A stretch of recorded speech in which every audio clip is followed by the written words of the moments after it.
సకల దేవతా స్వరూపులైనటువంటి భగవాన్ శ్రీ సత్యసాయిబాబా వారి అఖండ జ్యోతి గృహ భజనలు రేపటి నుంచి ప్రారంభమవుతున్నాయి. ఈ గృహ భజనలు అనేటువంటివి స్వామివారి యొక్క ఆదేశం ప్రకారం, వారి కోరిక ప్రకారం ప్రజలలో మార్పు రావాలి, అందరి యొక్క గృహాలు దేవాలయాలుగా మారాలి అనేటువంటి ఉద్దేశంతో ఈ జ్యోతి గృహ భజనలు ఏర్పాటు చేశారు.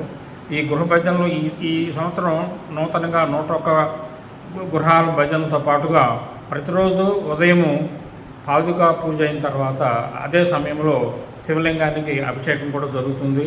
అలాగే సాయంత్రం పూట యథావిధిగా లలిత కుంకుమార్చన పూజలు, నామ సంకీర్తనలు, మంగళారతితో అందరి యొక్క గృహాలు దేవాలయాలుగా మారాలనేటువంటి సదుద్దేశంతో ఏర్పాటు చేశారు. సాయిరాం. ఓం శ్రీ సాయిరాం.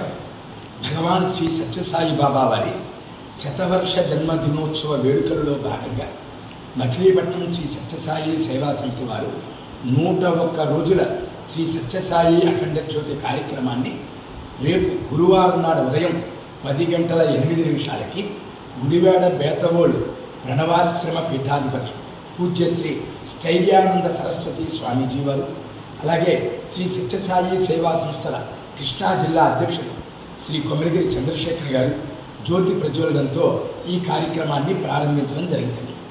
రేపు సాయంత్రం 5:04 జిల్లా ఆధ్యాత్మిక సమన్వయకర్త శ్రీమతి లక్ష్మీ ప్రసన్న గారు, సహ సమన్వయకర్త శ్రీమతి రమణి గారు, శ్రీనివాస్ నగర్ మహిళా సమన్వయకర్త శ్రీమతి కళ్యాణి గారు శ్రీ సత్యసాయి లలిత కుంకుమార్చన కార్యక్రమాన్ని ప్రారంభిస్తారు.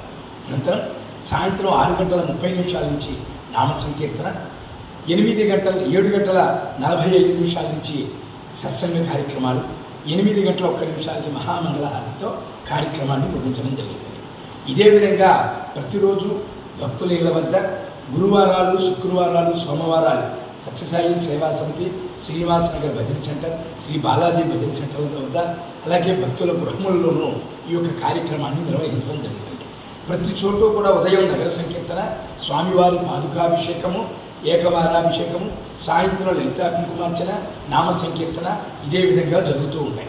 ఈ 101 రోజుల కార్యక్రమంలో భక్తులందరూ పాల్గొని స్వామి యొక్క అనుగ్రహానికి పాత్రలు కావలసిందిగా ప్రార్థిస్తూ శ్రీ సత్యసాయి గృహ భజనల్ని స్వామి ఆనాడు ప్రతి గృహము కూడా ఆరోగ్యంగాను, ప్రశాంతంగాను, మనశ్శాంతిగాను ఉండాలి అంటే గృహ భజనలు చేయాలి అని స్వామి చిన్నతనంలోనే దీనికి శ్రీకారం చుట్టారు. ఆనాటి నుంచి నేటి వరకు కూడా ఈ యొక్క కార్యక్రమాన్ని నిర్వహిస్తున్నాం. అలాగే జాతీయ స్థాయిలో శ్రీ సత్యసాయి గృహ భజనల్ని ఏర్పాటు చేసి ప్రతి గృహంలో కూడా ఈ నామ సంకీర్తన చేసే విధంగా మరి సంస్థల్ని వాళ్ళు కార్యోన్ముఖం చేశారు. ఆ విధంగా జరుగుతున్నాయి. కాబట్టి ఈ యొక్క నామ సంకీర్తనలో భక్తులందరూ పాల్గొనవలసిందిగా, ముఖ్యంగా గురువారం నాడు జరిగేటటువంటి ఈ జ్యోతి ప్రజ్వలన కార్యక్రమంలో అందరూ పాల్గొనవలసిందిగా కోరుచున్నాను. సాయి. భగవాన్ శ్రీ సత్యసాయి బాబా వారి శతజన్మ దినోత్సవ వేడుకలలో భాగంగా 101 రోజులు జ్యోతి భజన చేయడానికి సంకల్పం జరిగిందండి. అదంతా స్వామివారి అనుగ్రహం వల్ల జరుగుతుంది. పైగా ఈ 101 రోజులు నామ సంకీర్తనతో పాటు ఉదయం నగర సంకీర్తన, పాదుకాభిషేకము, తర్వాత స్వామివారి లింగములకు అభిషేకము, సాయంత్రము లలిత కుంకుమార్చన, తదనంతరం భజన అన్నీ జరుగుతాయి.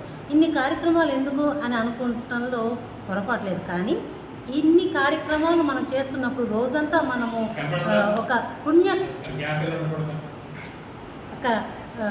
మంచి కాలంలో మనం స్వామితోటి ఎక్కువసేపు ఉంటాం కాబట్టి అది ఆ కాలం అంతా మనకు పవిత్రం అయిపోతుంది. కాబట్టి తప్పనిసరిగా ఈ కార్యక్రమాలన్నింటిలో మీరు పాల్గొనాలి. పైగా 101 మంది కొత్త భక్తులని పుట్టపర్తి తీసుకెళ్లాలని కూడా సంకల్పించడం జరిగింది. ఈ సద్వినియోగం చేసుకోండి. మీరు అందరూ మందిరంకి వచ్చి వీటిని సద్వినియోగం చేసుకోండి.